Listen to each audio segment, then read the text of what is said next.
Hi there. Thank you very much for playing The Beginner's Guide. My name is Davey Wreden. I wrote the Stanley Parable, and while that game tells a pretty absurd story, today I'm going to tell you about a series of events that happened between 2008 and 2011. We're going to look at the games made by a friend of mine named Coda. Now, these games mean a lot to me. I met Coda in early 2009 at a time when I was really struggling with some personal stuff, and his work pointed me in a very powerful direction. I found it to be a good reference point for the kinds of creative works that I wanted to make. So just to start you off, this is, I think, the first game he ever made. It's a level for Counter-Strike. You can walk around here, by the way. And mostly it's just Coda learning the basics of building a 3D environment.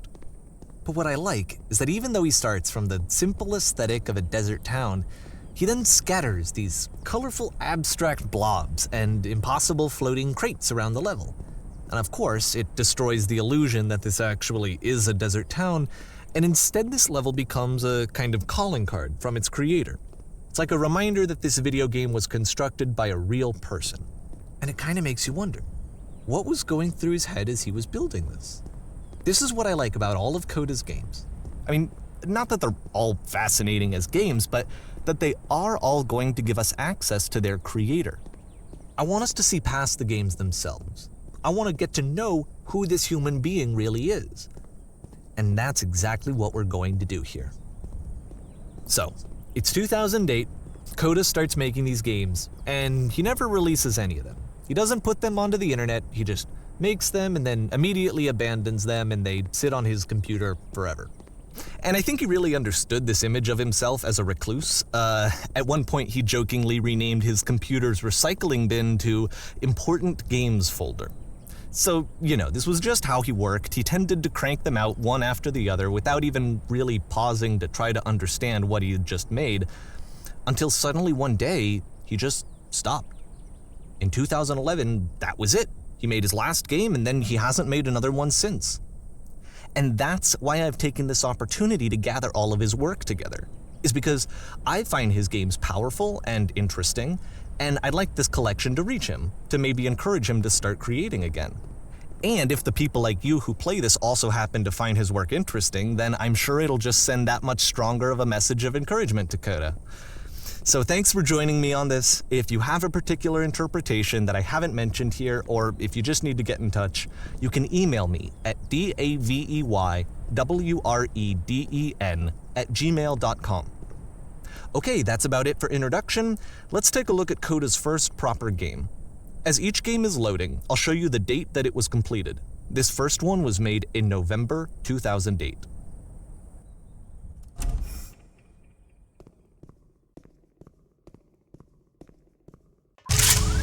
Warning. Whisper machine active. Shift destruction imminent. This game is called Escape from Whisper, and it's one of the more generic games you'll see from Coda.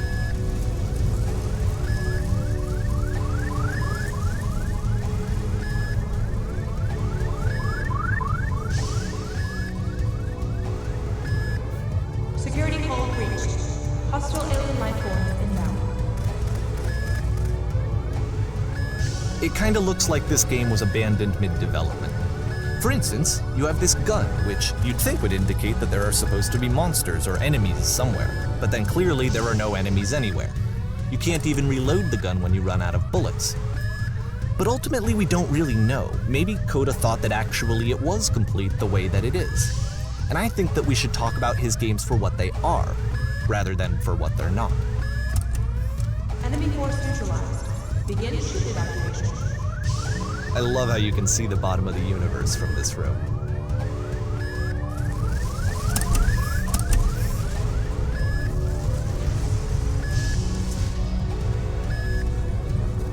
Apparently this space station has a labyrinth on it.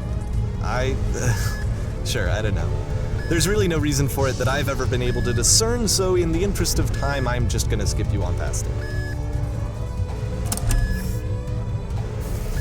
Or, if you'd really like to solve the labyrinth, you're welcome to do that too.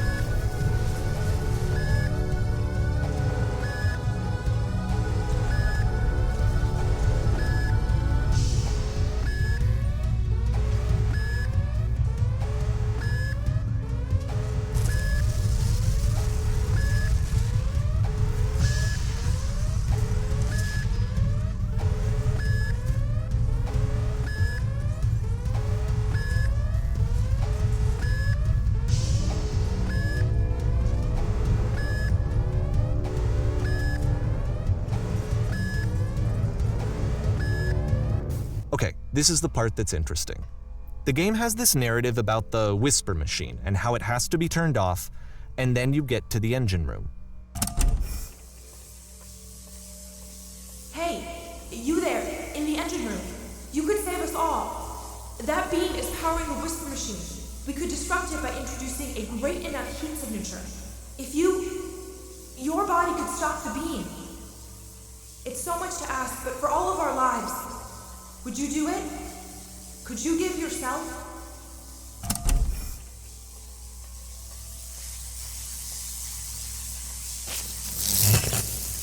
Let me pause here for a second.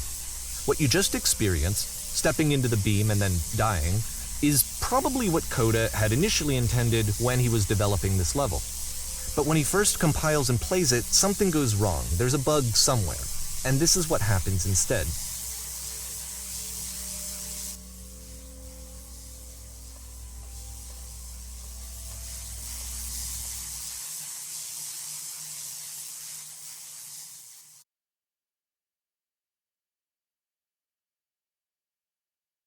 The beam causes you to start floating.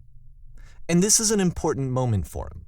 Because yes, this is technically a glitch, but Coda identifies something human about it, like how small it makes you feel in the face of this larger chaotic system.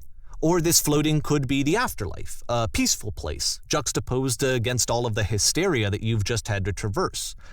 I don't even know. I have no idea what he was thinking, but what's clear is that after making this, something lodges itself in his brain. He wants to do more of these really weird and experimental designs. So he stops work on this and moves on to a stream of tiny little games that go in all sorts of directions. Let's go ahead and take a look at the first game he made after leaving this one behind.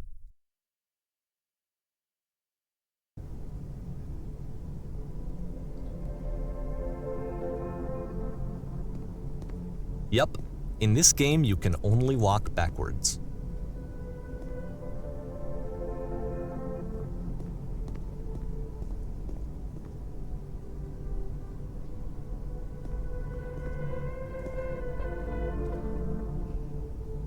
So it's a short and relatively minimalist experiment combining motion and narrative. It is less advanced than the previous game, but actually it seems to be more focused, more complete. Coda's trying to give it a unique voice rather than simply basing it on a pre-existing trope.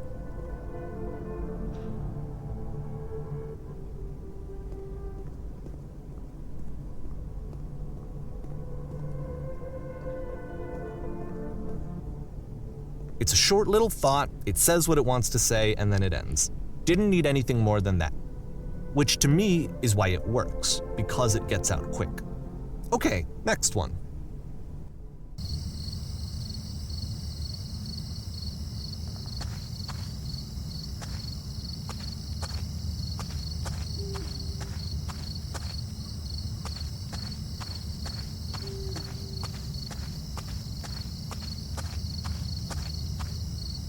And that's it.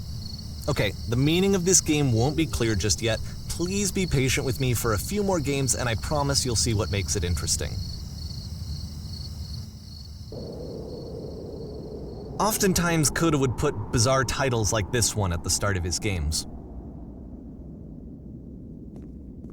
I wish I'd known him at the time that he was making these early games. He would really only talk to me about his work as he was making it. Once he stopped work on a game, that was it. It was dead to him. And I don't agree with that at all, but what are you gonna do?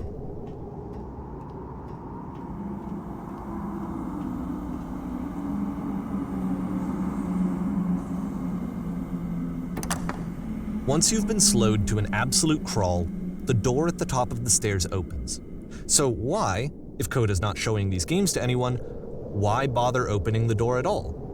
Well, to show you, I'm modifying the game here so that when you press enter, it'll bring you back up to full speed so you can enter the door for yourself.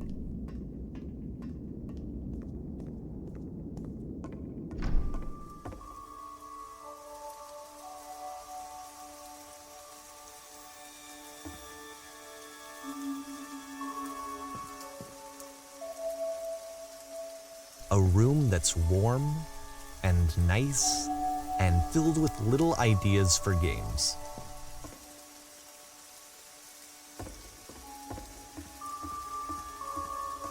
Coda would often tell me that he didn't mind if people thought of him as cold or distant.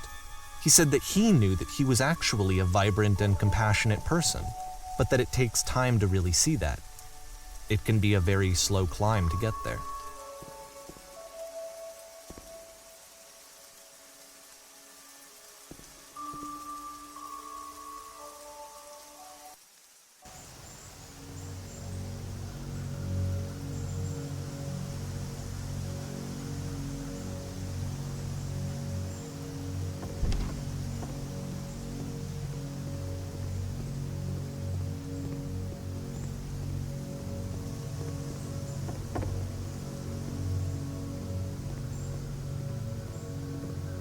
Well, this is new for Coda. It's an actual puzzle.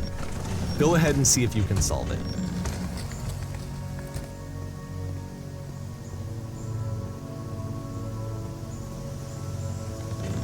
Don't forget that solution, because we're going to see this puzzle again soon. We're going to see it a lot.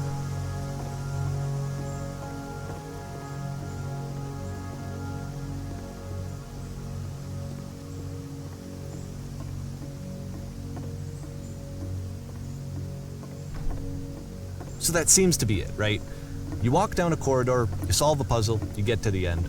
Simple enough. All right, now I'm going to modify the game again so that when you press enter, it'll remove all of the walls from this room.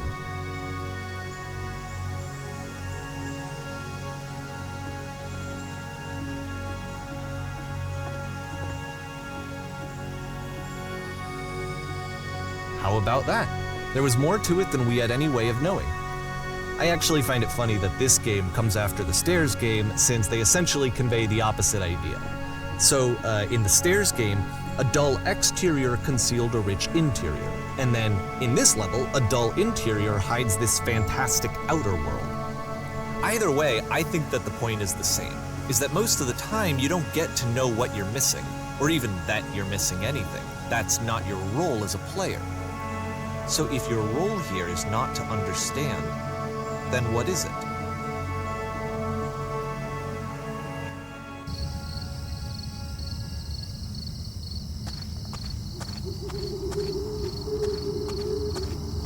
Aha! So, this, combined with the entering game from earlier, tells us that Coda believes his games are connected somehow. It could even be that the Stairs game and the puzzle game are literally connected in between this and the entering game.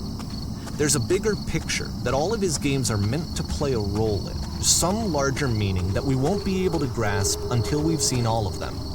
And once we have, we can step back and start to understand what exactly that bigger picture is.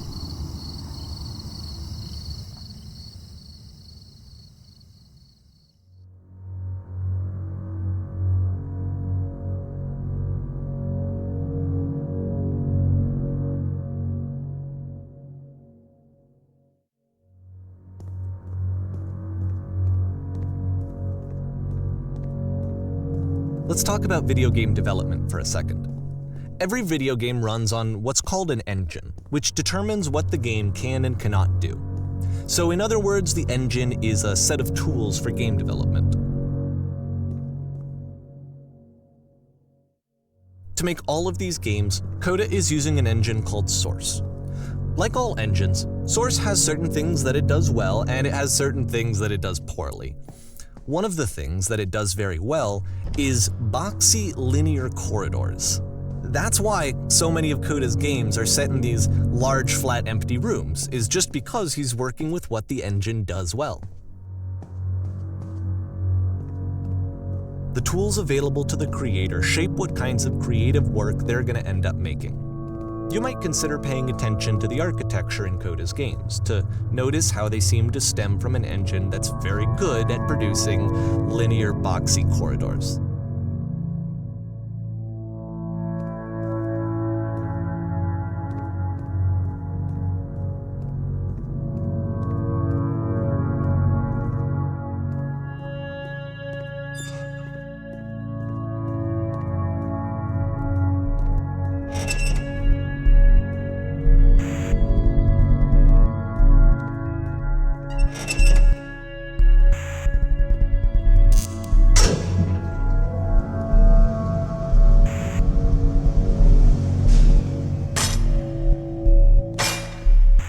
prison. Funny enough, in Coda's original design, the doors stayed shut for a full hour before letting you go. If you don't mind, I think we're gonna skip that. This is something that he and I used to argue about a lot. You know, whether a game ought to actually be playable, whether it means anything if no one can get through it. And I would always defend that, all this work goes into the game, why not make it playable and accessible?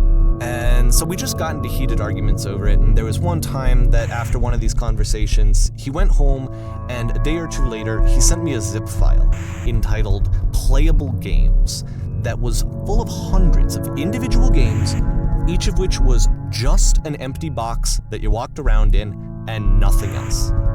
Believe me, I played every single one of those just to find out if there was like a gag hidden somewhere. There wasn't.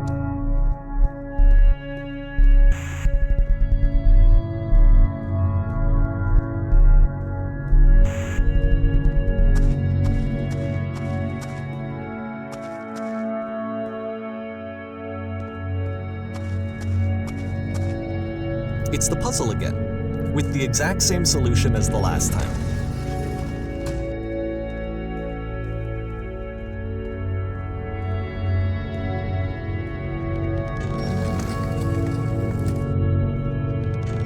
There's still no clear indication of what makes this puzzle so special that Coda is going to return to it over and over. But I promise I'll share with you my interpretation very shortly.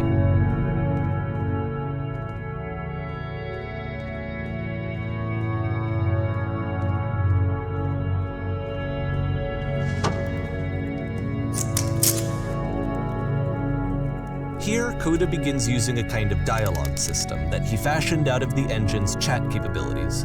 Use the 1, 2, 3 buttons on your keyboard to respond.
And so we make one last descent down to the final floor of the level.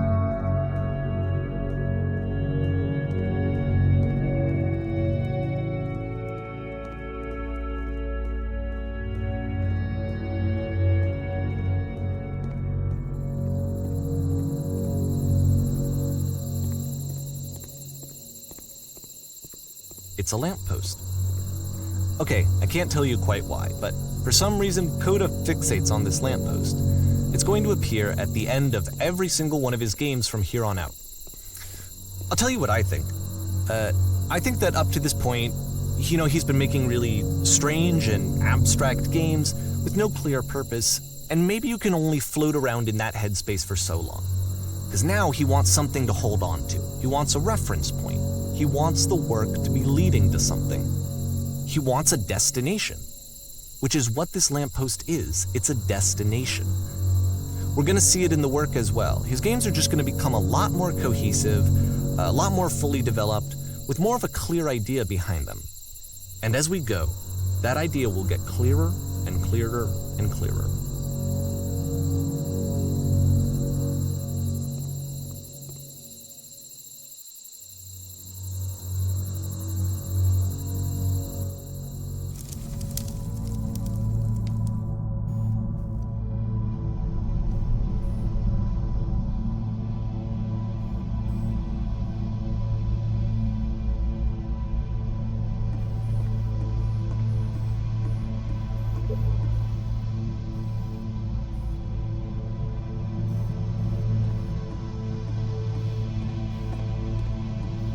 So first off, I'm sure you can deduce this, but this game is not connected to the internet. All of the notes that you're gonna see have been written by Coda.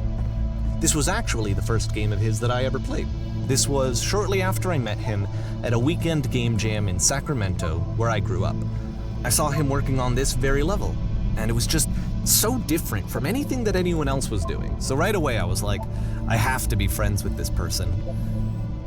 In retrospect, I think I was probably a bit too pushy, trying to get his attention. I was over-enthusiastic. But he was very gracious about it and very patient with me. And I cooled off eventually.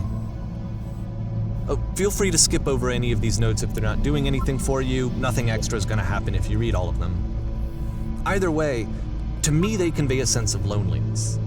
I see this person who's filled with thoughts and feelings and beliefs and has no way to express them except as scattered and unheard voices in a game that wasn't meant to be played.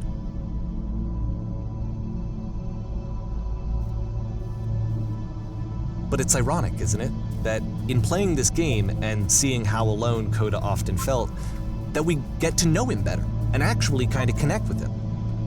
And I have to be honest with you, this idea is really seductive to me, that I could just play someone's game and see the voices in their head and get to know them better and have to do less of the messy in-person socializing.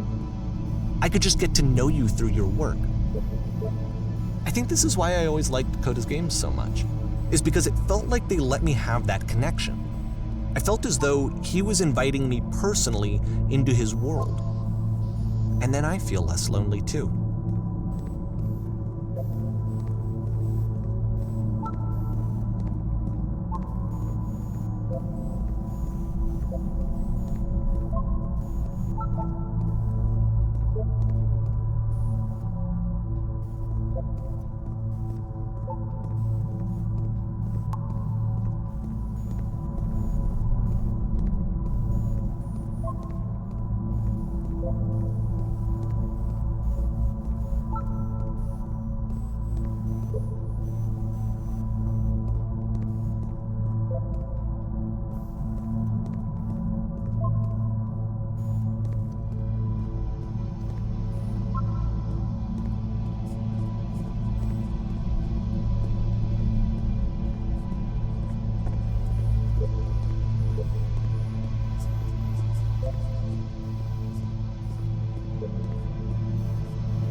At the end of this level, we're going to see the puzzle again. And here, I'll tell you what I think the puzzle means. Each of these games represents an idea that was on Coda's mind at the time that he was making it. And the puzzle is a way of closing the door on a previous chapter of his life before moving on to the next one. In each of his games, after exploring a theme that, he might find difficult, Coda can then place this puzzle that he knows has a reliable solution, he understands exactly how it works, and so it gives him a simple mechanism for moving on. And because there's this dark area between the doors, a space between spaces, before you move on, you get to pause. Just for a moment, a few seconds to reflect on and let go of the events that led you here, to step back and connect the pieces together. to grasp at that elusive bigger picture.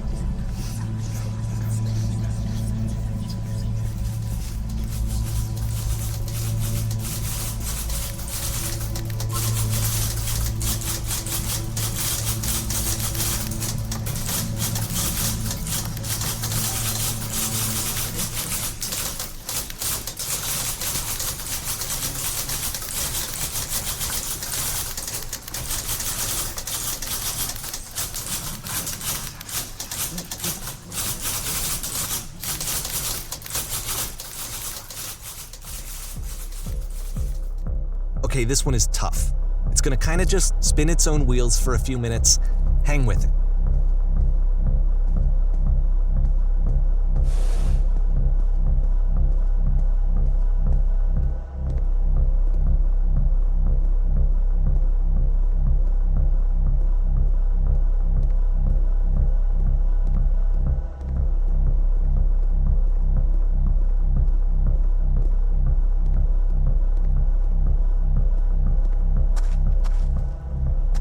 See, like, this is it, the whole game, and there's nothing that's particularly interesting about it. You just walk to the end of a hallway. Except, for some reason, Coda gets really fixated on this prison that has all of this modern furniture. And I don't know why, but he decides he needs to revisit this prison. He's gonna start over, use the same assets, turn it into something else.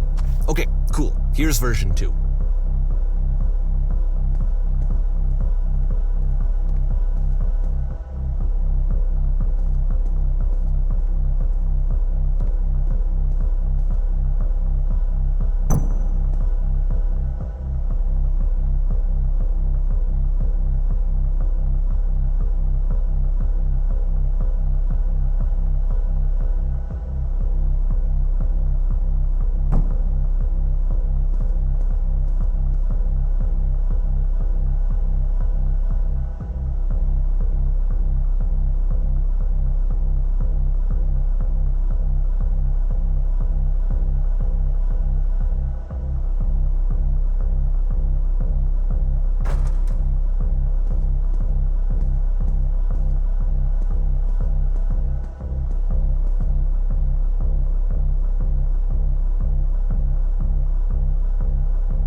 There's a bit more to this one, but still it's not really communicating anything. It's kind of just weird for weirdness' sake.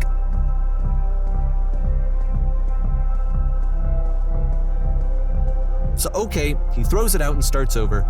This time he comes at the prison idea from a different direction.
And of course, now the table is gone and you can't begin the chain of events to escape. Here's a version where there are no bars, but you can't actually get to the well. And then a version where the inside of the prison is the outside and the outside is the inside. Let me just blink you real quick through a few more of these. I mean, he really unloaded on this prison idea. There's nearly a dozen of them. Personally, I think it's awful to watch this, to see a person basically unraveling through their work. And for what? Like, at what point do you just go, maybe there are game ideas other than this prison that I could be working on? But Coda doesn't have that voice telling you to stop, that particular mechanism of defense against yourself. Without it, you just spiral. And so he keeps going and going and going and going and going, and then he hits on something. And he likes it. And that's it. He's done. He stops making prisons. This is the very last version of the prison game that he created, and the reason I think it works is that the prison is not actually in it.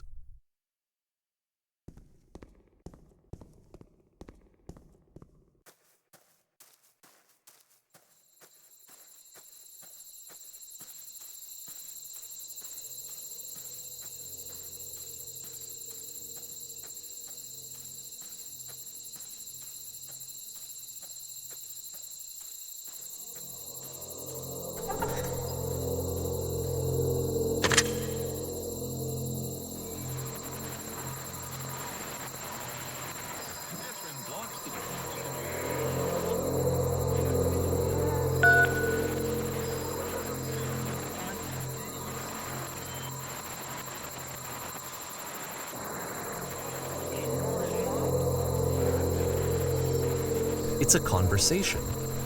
And so this is what Coda wants, is to be able to talk to someone, to share what's on his mind, and to get some good advice from someone who knows.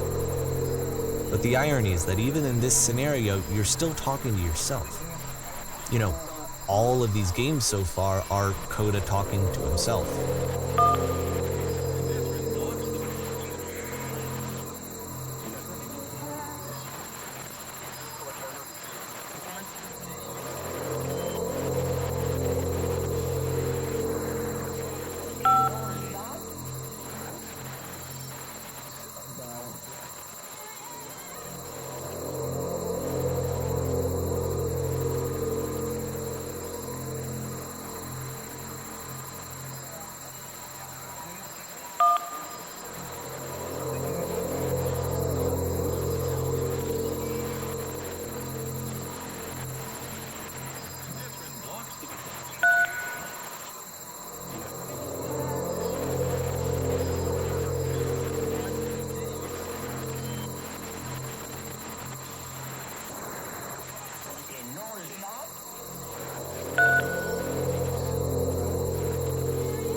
I can see why he considers this a fitting conclusion to the prison games. After all of the obsession and frustration, just to be told by someone you can trust that things are going to be okay. Wouldn't that be nice? So what would it look like if Coda wanted to make a game about talking to someone other than himself?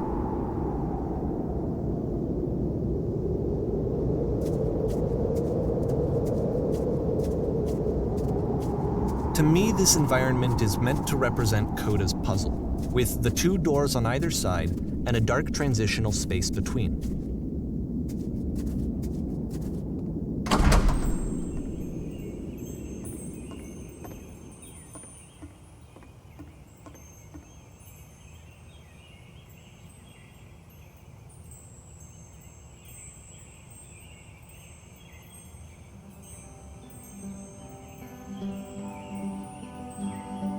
You'll notice that the quality of the art is a step up from previous games, including this new and improved chat system, which he started using from this point on. From here on out, he begins putting much more effort into the visual polish of his work, and this particular game took 2 months to create as a result.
after the intense set of prison games, this house cleaning level almost feels like cleansing.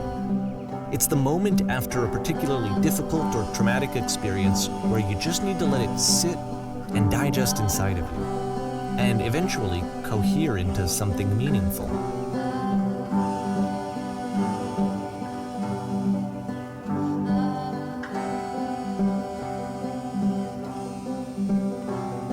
I know that Coda really liked this game. Of all of his work, actually, this was the only one that he called me up to ask me to come over and look at it. This was during a period of a few months where he was grossly happy all the time, just walked around with a constant smile on his face.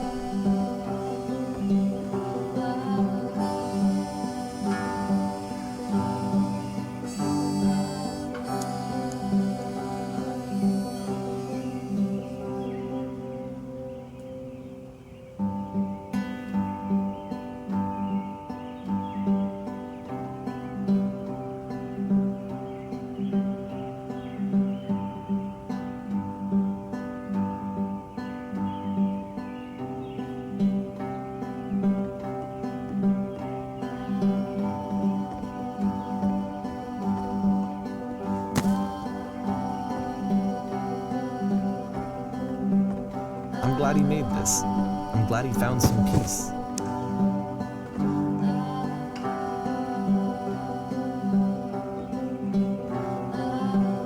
But, of course, it can't last. The music stops, your companion is gone, it's time to leave. The door at the top of the hill is now open as well. Again, you can't stay in the dark space for too long. You just can't. You have to keep moving. It's how you stay alive.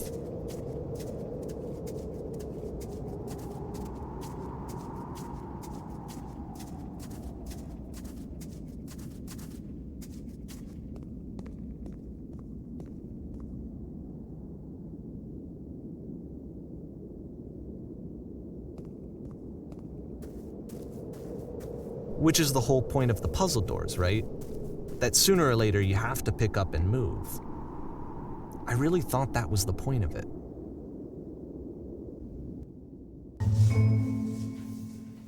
This one gets a bit goofy.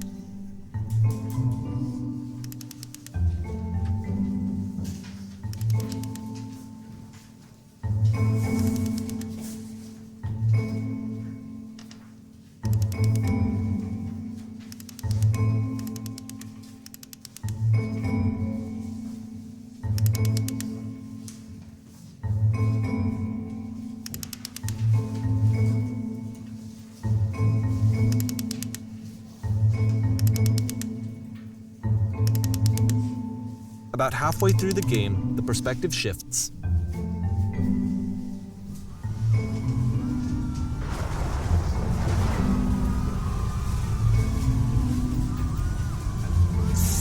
And you play as the teacher. And suddenly, you discover that your teacher is just as bigoted and afraid as you are. Oh, and also you can move around the classroom now.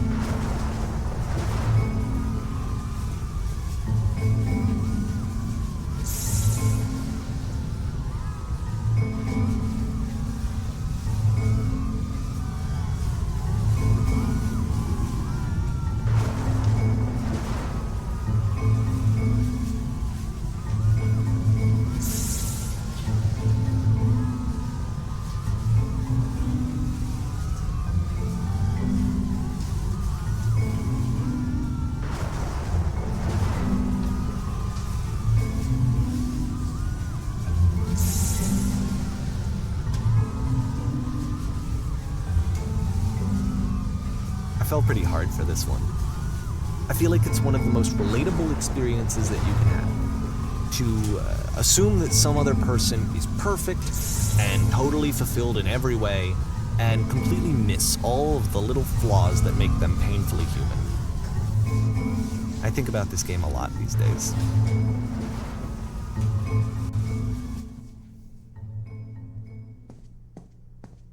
This one took a lot longer than all the others for Coda to make. It was 4 months between this and the last one. That's twice as long as it took him to make any other game before this, and it's not like it's particularly complex, so I remember I found that a little strange at the time.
The game ends with this eerie premonition of what's going to happen next in Coda's life.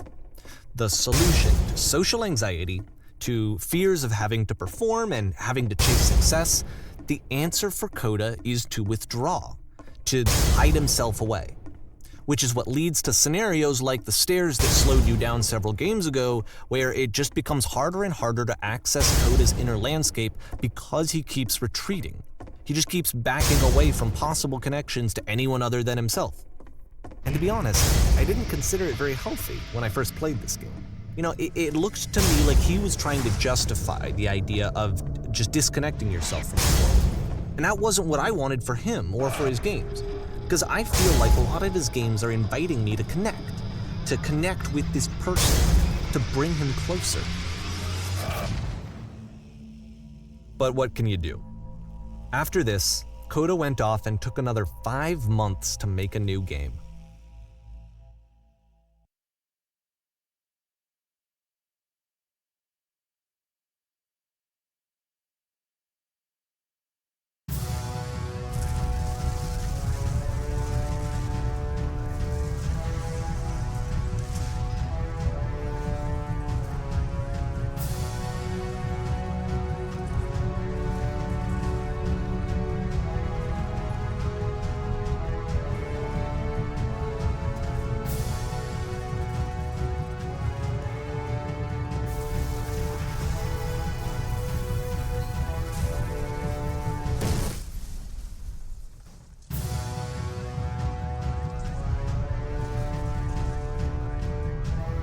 You should probably open your eyes if you haven't already. It's pretty much impossible to solve otherwise.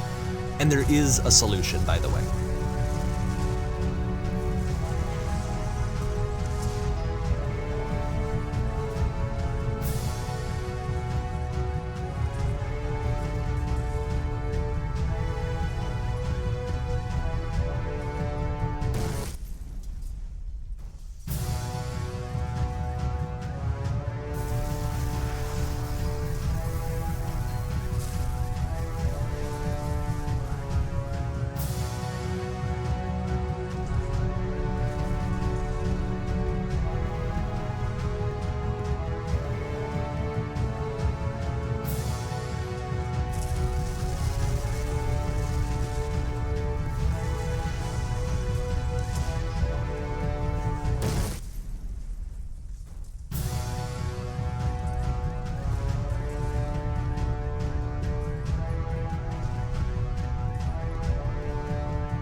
Like I said, I was getting concerned. First off, he's never been this explicit in his work about exactly what he's thinking. So where's that coming from? But then even weirder, his work has potentially stopped being an outlet for him. Not like he's having trouble iterating on ideas, but he literally just can't think of new ideas anymore. And in person, he was being a lot more distant than usual. Like, you know how sometimes a person will just deflect anything that you say in order to keep themselves disconnected all the time? It was that kind of thing. Here was the point in my relationship with Coda where I really started to wonder if he needed my help in some way. His games are going to get more desperate from here on out. After this game, it's almost 6 months before he finishes something new.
If the last game featured Coda talking explicitly about his creative frustrations, this one turns it up to 11. Now, put yourself in my shoes playing this. Here's a friend whose work is exhibiting signs of struggle, frustration, anxiety, depression, even. And yet, still, he keeps making games. He keeps throwing himself into the grinder even when he clearly doesn't have the energy for it anymore. Why? What is it for? Because from my perspective at the time and just what I knew of him, this was a result of how isolated he was. He was in his own little bubble, just sitting at his computer all day, not really showing these games to anyone, not releasing them onto the internet. And so he didn't have anyone outside of himself to connect with. He had no outlet to ground himself on.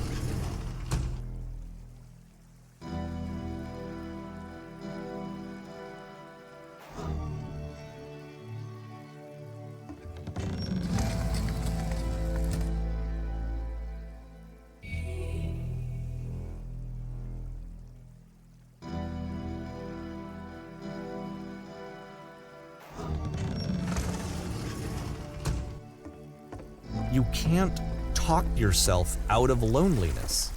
It doesn't work that way. You can't be the one writing both the questions and the answers. Then there's no movement. Then there's no circulation. If all of your anxieties are being channeled into your work, then if the work ever fails, you have no backup and you're just going to crash.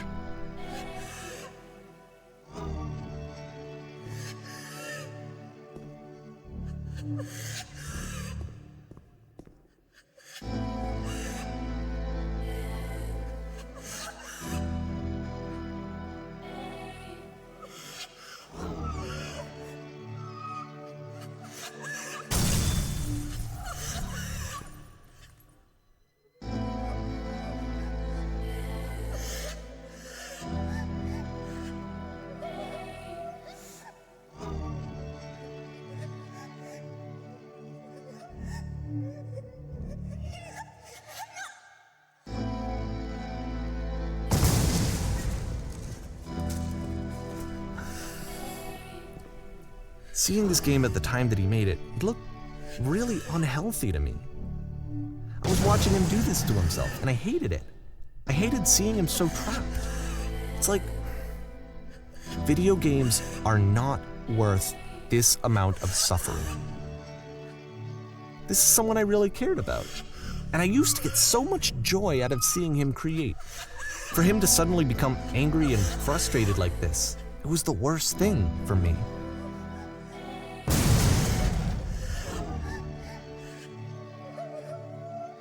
I don't know. This is what I felt at the time. I don't know how else to explain it. I wanted it to stop more than anything. I had never felt so rotten. I needed more than I had ever needed anything for this to stop. But it didn't stop.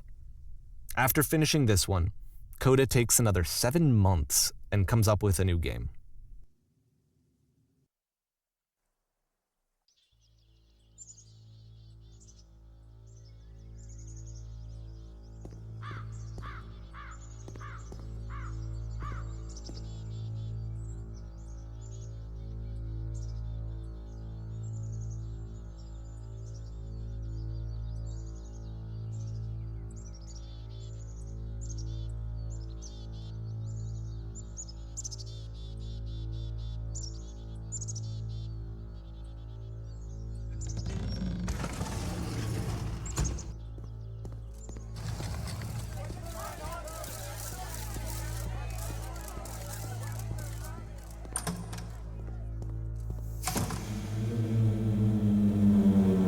And of course, it's the machine.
So now the work is becoming self-destructive. And I'll tell you, at the time that I first played this game, shortly after he made it, here's what I'm thinking to myself. I'm thinking that Code is stuck in his own head, and that it's having a very negative effect on him, and that all he needs to do is just start showing his work to people, to get some actual feedback on his games. It might get him out of isolation. And so, as I'm thinking this, I realize that I could be the one to initiate it. Because it would never occur to Coda to start actively soliciting feedback, so what if I did it for him?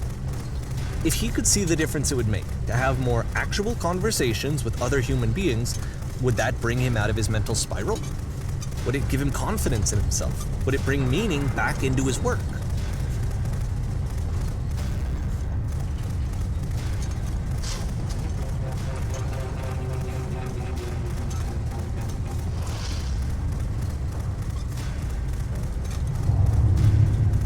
So I started showing Coda's work to people. I took this one, and the islands which you just played, the theater, the notes, the house cleaning game, and some of the prison escape games. I brought them to people that I knew and trusted. I asked their opinions. And the great part is that they really loved his games. You know, the point of it all was just to give him some external reference point, but they genuinely loved his work. There was nothing for him to be afraid of.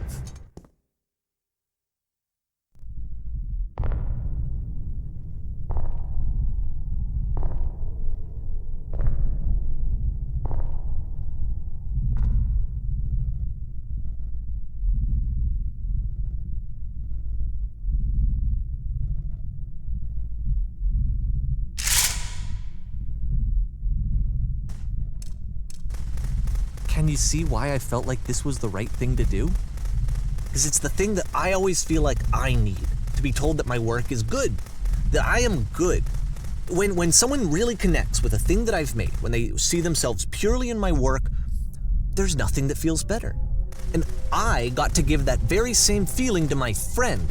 I did something, I really felt like I'd done something good, like I was a good person. I felt like there was a friend who was in trouble and was unhappy and maybe didn't like themselves, and I could fix it. If I could give him this gift, maybe I could fix the problem. When they told me how much they enjoyed his games, it was the best feeling. It was the absolute best feeling. It made me feel so happy, so beautifully, beautifully happy.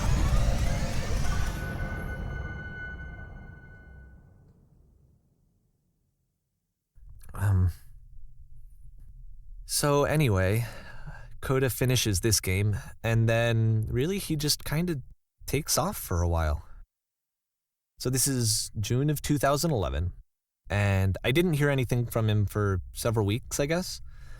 And so out of nowhere, one day I get an email, and it's got a private link to a new game of Coda's.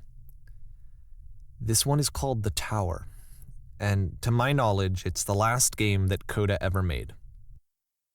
So let's take a look.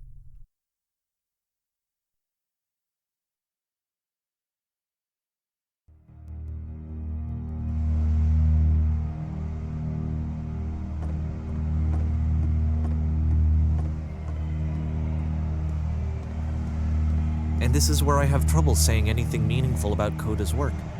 Because more than anything else, the tower just feels distant. It feels like it's trying to distance itself from the world. It's a very cold game.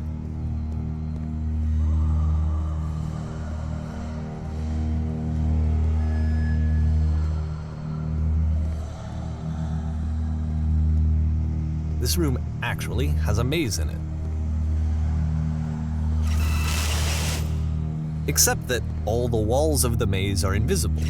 And then every time you touch one of the walls, there's this awful flashing and noise, so the experience is really miserable. The game goes beyond not being meant to be played, it actually seems to despise the player for trying to play it at all. But I do want to show you the rest of the levels, so when you're ready to continue, press enter and I'll put a bridge over the maze.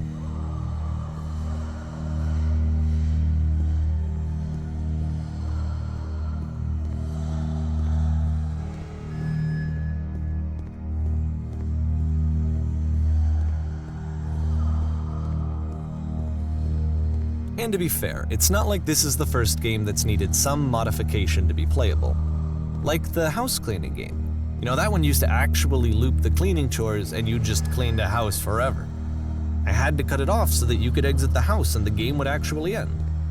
But that game had an idea that it was actually trying to communicate. What's the deeper idea behind the invisible maze? The only way past this challenge is to randomly guess the 6-digit code. Like the invisible maze, it's frustrating to me, because it's the opposite of everything else that Coda has made. It doesn't encourage thought or engagement. It doesn't ask anything of me, except a lot of my time. If I could have reached him during this time, then maybe I could have asked him, but I couldn't. I still don't really understand why this is here. I'll put the code on the ground for you here, though, so that we can move on.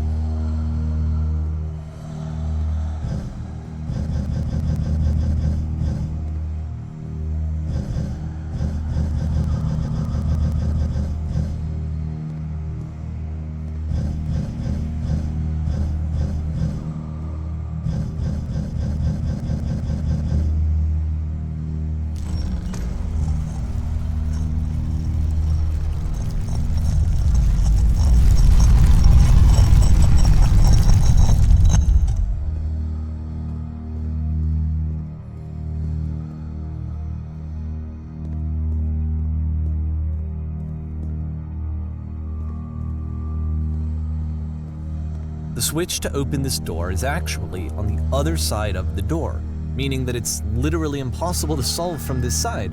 So even if you somehow brute forced your way through the first 2 challenges and you got to this point, there's actually just no way to progress. And it's scary for me, the idea of Coda cutting himself off entirely, just saying, that's it, that's the end of the conversation, not giving me any way to fix the problem. I feel like a failure, I guess, when I can't fix the problem. But I can open this door for you, so let me do that. Was I a failure for not understanding this game? I don't know why I would be. It's not like everything needs to have a solution, but I feel it somehow. I feel like I failed, and I don't understand why.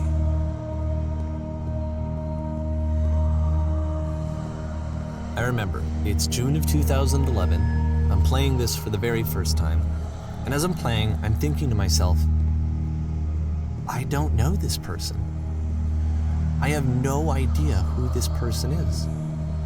It wasn't the guy I knew, it wasn't my friend. I had come to so many conclusions from looking at all of his work up to this point, and then suddenly none of them... I had been trying to, though. That was the thing. For years I was trying to get to know him, to understand who he actually was and what he stood for. I asked him so many times to please just tell me what his games mean to him. I asked him please to tell me what the 3 dots mean. And he wouldn't.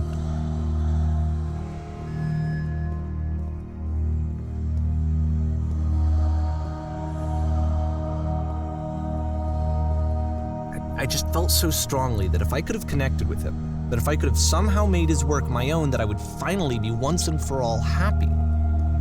It was that I needed to see myself in someone else. I needed to be someone other than me.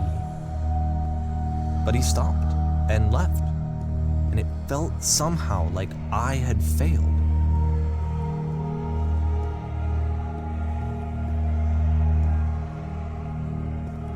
Where did I screw up?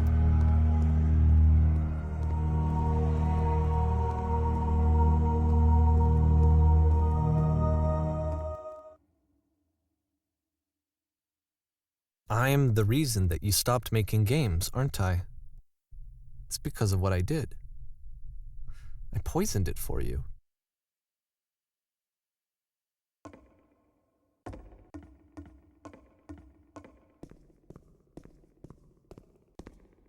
I don't think I ever told you this, but when I took your work and I was showing it to people, it actually felt...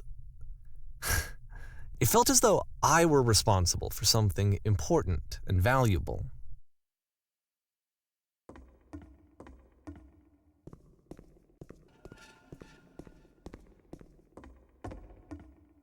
And the people who played them, they treated me like I was important. They really listened and cared about what I had to say. Even though I was showing your work, I felt good about myself. Finally, for a moment, while I had that, I liked myself.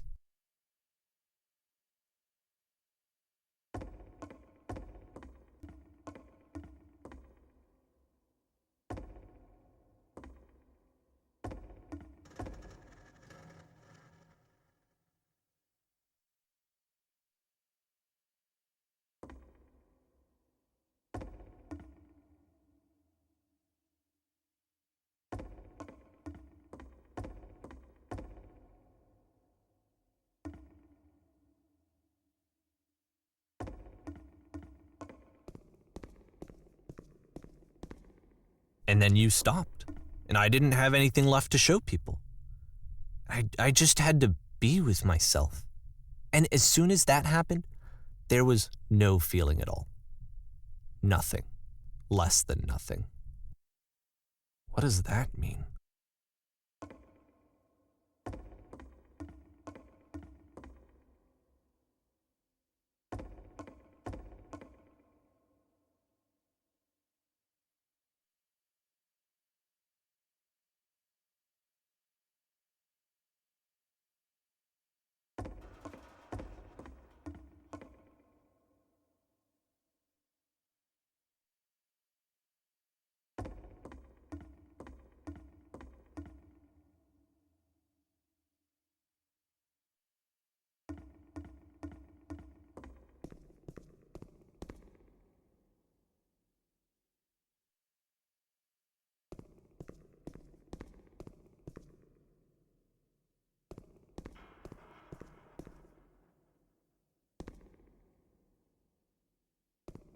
I'm afraid that I did something really stupid because I don't like myself.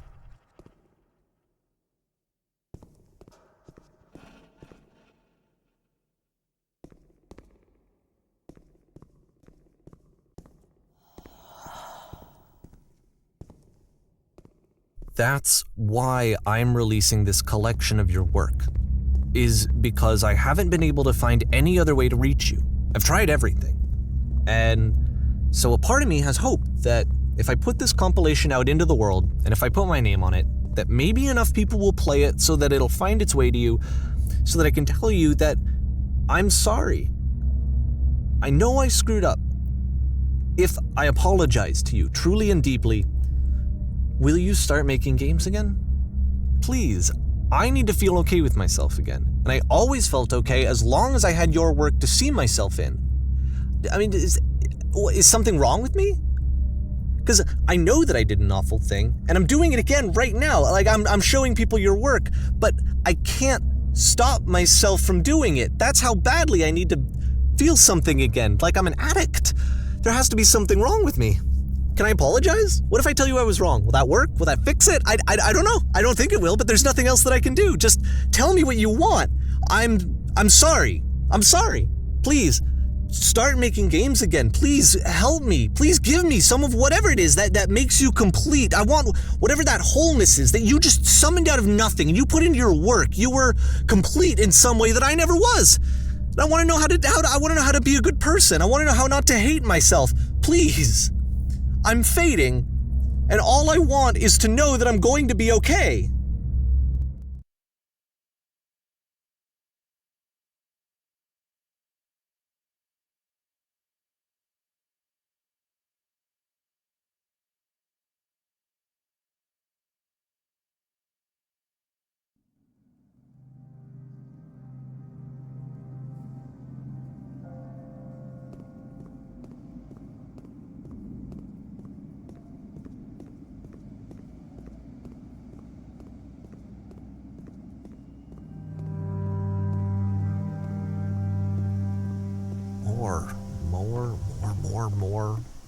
More love, more praise, more people telling me that I'm good. Always more. It's like a disease.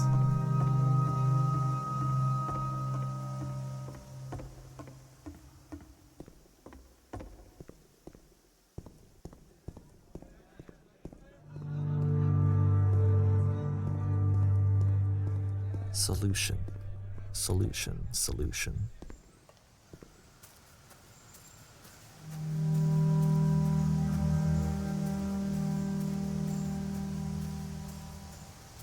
I guess if someone had told me ahead of time that he just really enjoyed making prison games, maybe I wouldn't have thought he was so desperate.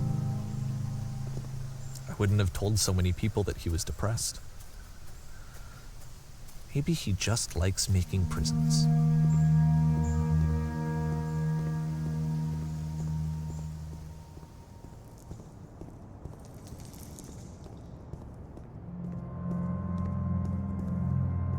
Even now, the disease is telling me to stop. Don't show people what a shitty person you are. They'll hate you.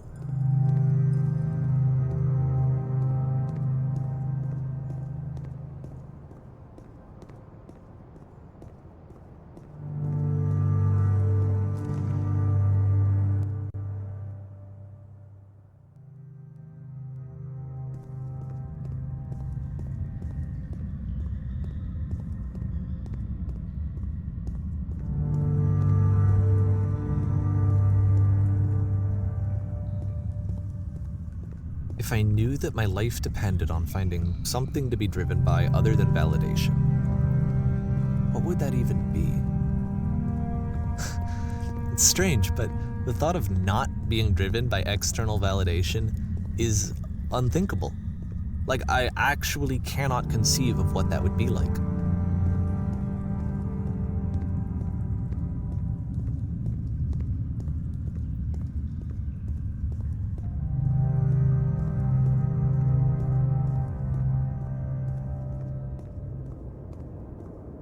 What now?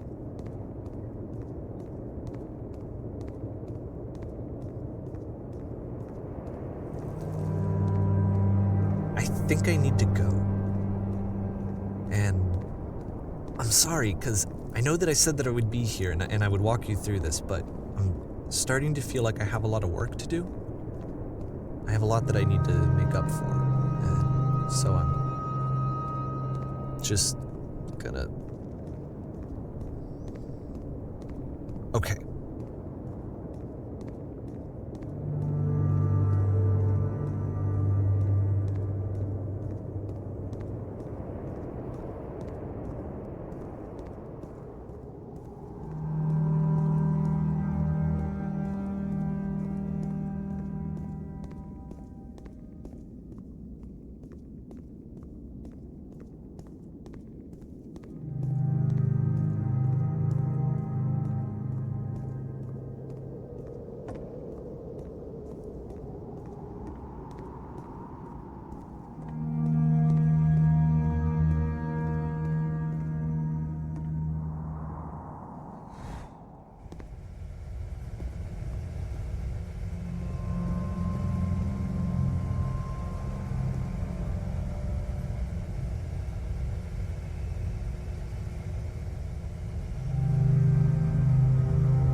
Turn back from this cave. You said, let me prove that I'm brave. Let me keep going. But the cave goes for miles and miles and miles, and you're so tired, but I know that you're strong.